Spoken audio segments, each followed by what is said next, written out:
यह कहानी एक छोटे से गांव के बारे में है जो पश्चिम बंगाल के सुदूर इलाके में स्थित था। गांव का नाम था भवानीपुर। यह गांव अपनी प्राकृतिक सुंदरता और शांत वातावरण के लिए मशहूर था, लेकिन यहाँ की एक भूतिया हवेली के कारण लोग इसे दूर दूर से जानते थे। हवेली का नाम था चौधरी की हवेली। यह हवेली पिछले 100 सालों से वीरान थी और गांव वालों ने इसे शापित घोषित कर दिया था। गांव के बुजुर्गों का कहना था कि यह हवेली पहले चौधरी परिवार की थी। यह परिवार बेहद अमीर और प्रभावशाली था, लेकिन एक रात पूरी हवेली में आग लग गई और चौधरी परिवार के सभी सदस्य उसमें जलकर मर गए। कहा जाता है कि उस रात हवेली से औरतों और बच्चों की चीखें पूरे गांव ने सुनी थीं। इसके बाद वहां अजीबोगरीब घटनाएं होने लगीं। रात को वहां से रोने की आवाजें आती थीं। कभी कभी कोई सफेद साया गांव वालों को हवेली के आसपास घूमता दिखता था। समय बीतता गया और धीरे धीरे उस हवेली को देखने कोई नहीं जाता था। गांव वालों ने अपने बच्चों को चेतावनी दे रखी थी कि वे कभी भी उस हवेली के पास न जाएं, लेकिन डर और रहस्य का यह सिलसिला वहीं खत्म नहीं हुआ। गांव में एक लड़का था जिसका नाम था अभय। अभय का स्वभाव जिज्ञासु और निडर था। उसने अपने दादा दादी से चौधरी की हवेली की कई कहानियां सुनी थीं। उसके मन में हमेशा यह सवाल उठता कि वहां ऐसा क्या था जो सबको डराता था। एक दिन अभय ने तय किया कि वह इस रहस्य का पता लगाएगा। अभय ने अपने दोस्तों से इस बारे में बात की। उसके 2 खास दोस्त थे, रोहित और समीर। दोनों ने अभय को समझाने की कोशिश की कि यह बहुत खतरनाक हो सकता है, लेकिन अभय नहीं माना। आखिरकार दोस्तों ने भी उसका साथ देने का फैसला किया। उस रात तीनों ने तय किया कि वे आधी रात को हवेली जाएंगे। जैसे ही रात के 12 बजे तीनों अपने घरों से चुपके से निकलकर हवेली की ओर बढ़े। गांव की गलियां सुनसान थीं और हवेली तक पहुंचने वाला रास्ता घने पेड़ों और झाड़ियों से घिरा हुआ था। हवेली के पास पहुंचते ही उन्हें अजीब सी ठंड महसूस होने लगी। हवेली के मुख्य दरवाजे पर एक बड़ा ताला लटका हुआ था, लेकिन वह ताला जंग खाया हुआ था। अभय ने ताला तोड़ने के लिए पत्थर का इस्तेमाल किया और जैसे ही दरवाजा खुला, एक ठंडी हवा का झोंका उनके चेहरे पर लगा। अंदर का माहौल बेहद डरावना था। हवेली में चारों ओर धूल और जाले थे। वे तीनों धीरे धीरे अंदर की ओर बढ़े। हवेली के अंदर कई कमरे थे और हर कमरे में अजीब सी गंध थी। जैसे ही वे एक बड़े हॉल में पहुंचे, उन्हें वहां एक पुराना झूला कुर्सी हिलता हुआ दिखा। तीनों ने एक दूसरे की ओर देखा, लेकिन किसी ने कुछ नहीं कहा। तभी उन्हें एक धीमी सी आवाज सुनाई दी, जैसे कोई बच्चा रो रहा हो। आवाज का पीछा करते हुए वे एक कमरे में पहुंचे। कमरे में एक पुराना झूला पड़ा था और झूले पर एक गुड़िया रखी हुई थी। उस गुड़िया की आंखें लाल रंग की थीं और ऐसा लग रहा था कि वह उन्हें देख रही हो। अचानक वह गुड़िया अपने आप हिलने लगी। तीनों डर के मारे पीछे हट गए। अभय ने हिम्मत करके गुड़िया को उठाया, लेकिन जैसे ही उसने गुड़िया को छुआ, कमरे का दरवाजा अपने आप बंद हो गया। अब तीनों लड़के कमरे में फंस गए थे। तभी उन्हें एक महिला की परछाई नजर आई। वह परछाई धीरे धीरे उनकी ओर बढ़ रही थी। महिला सफेद साड़ी में थी, उसके बाल बिखरे हुए थे और उसकी आंखें गुस्से से लाल थीं। महिला ने गुस्से में कहा, तुम लोग यहाँ क्यों आए हो? यह जगह तुम्हारे लिए नहीं है। जाओ यहाँ से, वरना अंजाम बुरा होगा। डर के मारे तीनों लड़के कांपने लगे। उन्होंने महिला से माफी मांगी और दरवाजा खोलने की प्रार्थना की, लेकिन महिला ने उनकी बात नहीं मानी। तभी कमरे में एक और परछाई प्रकट हुई। यह परछाई एक छोटे बच्चे की थी जो उस महिला को रोकने की कोशिश कर रहा था। महिला और बच्चे की परछाई आपस में लड़ने लगी। इस बीच दरवाजा अपने आप खुल गया। तीनों लड़के वहां से भागकर बाहर निकले, लेकिन यह खौफनाक रात उनके दिल और दिमाग पर हमेशा के लिए छा गई। अगले दिन गांव में जब इस घटना की चर्चा हुई, तो एक बुजुर्ग ने बताया कि वह महिला चौधरी परिवार की बहू थी और बच्चा उसका बेटा। दोनों की मौत उसी आग में हुई थी। महिला अपनी मौत का बदला लेना चाहती थी, लेकिन उसका बेटा उसकी आत्मा को शांति देना चाहता था। इसके बाद किसी ने भी उस हवेली के करीब जाने की हिम्मत नहीं की, लेकिन वह रात अभय और उसके दोस्तों के लिए एक सबक बन गई। कि कभी भी किसी जगह के डरावने रहस्य से खेलने की कोशिश नहीं करनी चाहिए। अभय और उसके दोस्तों ने भले ही उस रात किसी तरह जान बचाकर भागने में सफलता पाई हो, लेकिन उनके दिलों में वह भयानक दृश्य हमेशा के लिए घर कर गया। हर रात उन्हें वो सफेद साया और लाल आंखों वाली महिला अपने सपनों में दिखाई देती। उनकी रातों की नींद हराम हो गई। कुछ दिनों बाद अभय ने महसूस किया कि उसके साथ कुछ अजीब घटनाएं हो रही थीं। रात के समय उसके कमरे में ठंडी हवा चलती, जबकि खिड़कियां बंद होती। कभी-कभी उसे ऐसा लगता कि कोई उसके आसपास है। एक रात उसने अपने बिस्तर के पास एक परछाई देखी। वह परछाई वही थी जो उसने उस भूतिया हवेली में देखी थी। अभय ने समझ लिया कि हवेली में उनकी की गई गलती का असर अब भी जारी है। उसने रोहित और समीर को यह सब बताया।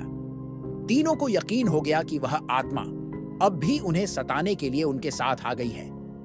तीनों ने तय किया कि वे इस समस्या का हल निकालने के लिए गांव के पुजारी से मिलेंगे।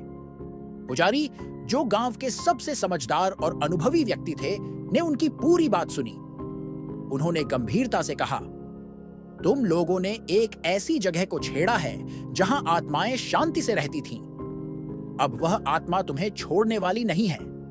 इसका उपाय करना होगा, वरना यह आत्मा तुम्हारी जिंदगियों को बर्बाद कर देगी।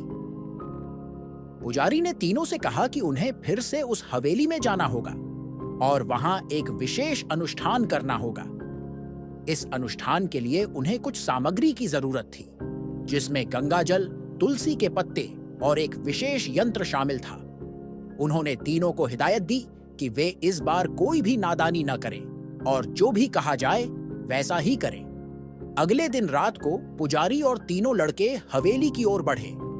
गांव वालों को जैसे ही यह खबर मिली, वे भी उनके पीछे पीछे चल दिए। हवेली एक बार फिर अंधेरे में डूबी हुई और भयानक दिख रही थी। जैसे ही वे हवेली के अंदर पहुंचे, पुजारी ने एक पवित्र मंत्र पढ़ना शुरू किया। उन्होंने गंगा जल से हवेली के मुख्य दरवाजे और कोनों पर छिड़काव किया।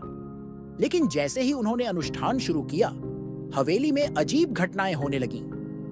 दरवाजे अपने आप बंद होने लगे, खिड़कियां जोर जोर से खुलने और बंद होने लगीं और कमरे में अजीब सी चीखें गूंजने लगीं।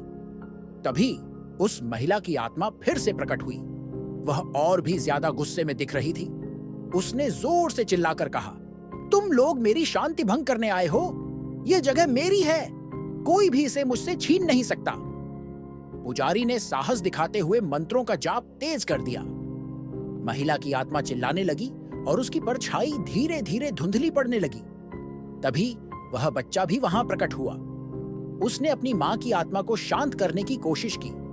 उसने कहा, मां, अब हमें जाने दो, हमारी यह जगह नहीं है, हमारी आत्मा को शांति चाहिए। महिला की आत्मा ने बच्चे की बात सुनकर रोना शुरू कर दिया। उसने कहा, मैं सिर्फ तुम्हारी और अपने परिवार की सुरक्षा करना चाहती थी, लेकिन मुझे कभी शांति नहीं मिली। पुजारी ने धीरे से कहा, अब समय आ गया है कि तुम इस दुनिया को छोड़कर अपनी राह पर आगे बढ़ो। महिला ने एक अंतिम बार अपने बेटे की ओर देखा और कहा, अगर यह मेरी नियति है तो मैं चली जाऊंगी। इसके बाद दोनों आत्माएं एक तेज रोशनी में विलीन हो गईं। हवेली में हर जगह शांति छा गई। गांव वालों ने उस रात चैन की सांस ली। उन्होंने तय किया कि अब उस हवेली को गिराकर वहां एक मंदिर बनाया जाएगा, ताकि उस जगह पर कोई अशुभ घटना न हो। अभय, रोहित और समीर ने इस घटना से जीवन भर के लिए एक सबक सीखा। उन्होंने यह समझ लिया कि हर रहस्य को जानने की कोशिश करना जरूरी नहीं होता। कुछ बातें ऐसी होती हैं जिन्हें प्रकृति के रहस्य के रूप में ही रहने देना चाहिए। हवेली की आत्माओं को शांत कर देने के बाद अभय, रोहित और समीर ने अपने जीवन को सामान्य बनाने की कोशिश की। गांव में भी धीरे धीरे सब कुछ ठीक होने लगा, लेकिन जो कुछ हुआ था उसका असर तीनों के मन में गहरे तक बैठा हुआ था।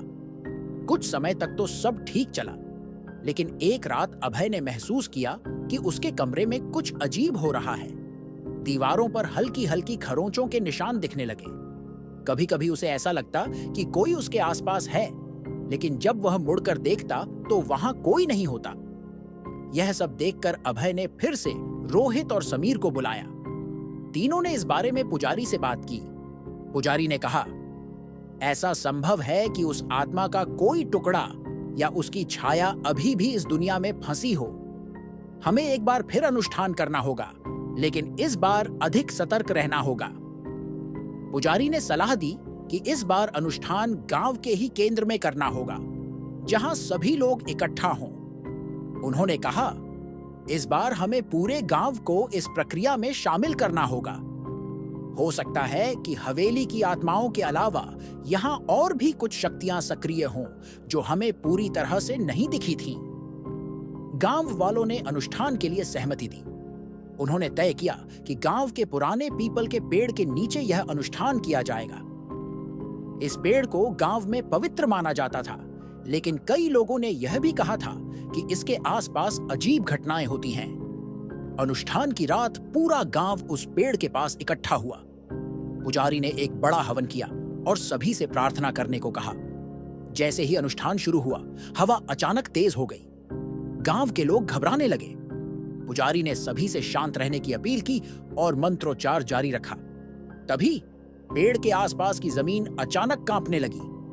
कुछ लोगों ने देखा कि पेड़ के तने से काले धुएं जैसी कोई चीज बाहर निकल रही है। वह धुआं धीरे धीरे आकार लेता गया और एक भयानक आकृति में बदल गया। यह आकृति हवेली में दिखी आत्मा से भी ज्यादा डरावनी थी। यह कोई और नहीं बल्कि एक प्राचीन बुरी आत्मा थी जो उस गांव और हवेली से जुड़ी हुई थी। उसने गुस्से में चिल्लाते हुए कहा, तुम लोग मेरे इलाके में शांति भंग करने आए हो। मैं सदियों से यहां हूं और कोई भी मुझे हटा नहीं सकता। पुजारी ने तुरंत गंगा जल और पवित्र राख का उपयोग करना शुरू किया। उन्होंने उस आत्मा से कहा, तुम्हारा समय खत्म हो गया है। इस गांव को अब तुम्हारे आतंक से मुक्त किया जाएगा। आत्मा जोर जोर से चिल्लाने लगी और आसमान लाल हो गया। अभय और उसके दोस्तों को भी इस दौरान अपने शरीर पर भारीपन महसूस होने लगा, जैसे वह आत्मा उन पर कब्जा करने की कोशिश कर रही हो। पुजारी ने यह देखते ही अभय को एक पवित्र यंत्र दिया और कहा, इसे उस आत्मा की ओर फेंको। यह आखिरी उपाय है। अभय ने हिम्मत जुटाई और यंत्र को आत्मा की ओर फेंका। यंत्र आत्मा को छूते ही तेज रोशनी में बदल गया और उस आत्मा की चीखें सुनाई देने लगीं। वह आत्मा धीरे धीरे विलीन हो गई। उस रात के बाद गांव में शांति लौट आई। पीपल का पेड़ भी सामान्य हो गया और हवेली के पास कोई अजीब घटना नहीं हुई। अभय, रोहित और समीर ने समझ लिया कि उनके साहस ने गांव को बचा लिया था, लेकिन यह भी महसूस किया कि अनजाने खतरे के साथ खेलना कभी-कभी बहुत भारी पड़ सकता है। उन्होंने तय किया कि अब से वे किसी भी रहस्य को अपनी जिज्ञासा के चलते छेड़ेंगे नहीं, बल्कि प्रकृति और उसकी शक्तियों का सम्मान करेंगे। गांव वालों ने मिलकर उस जगह एक बड़ा मंदिर बनाया और हर साल वहां पूजा अर्चना करने की परंपरा शुरू कर दी। भवानीपुर गांव अब शांति और सुरक्षा का प्रतीक बन गया। लेकिन उस रात की कहानियां गांव की हर पीढ़ी को बताई जाती रहीं, ताकि कोई भी फिर से ऐसा जोखिम न उठाए। अगर ये वीडियो अच्छा लगा हो तो लाइक करें, अपने दोस्तों के साथ शेयर करें और ऐसे ही वीडियो के लिए चैनल को सब्सक्राइब करें। धन्यवाद।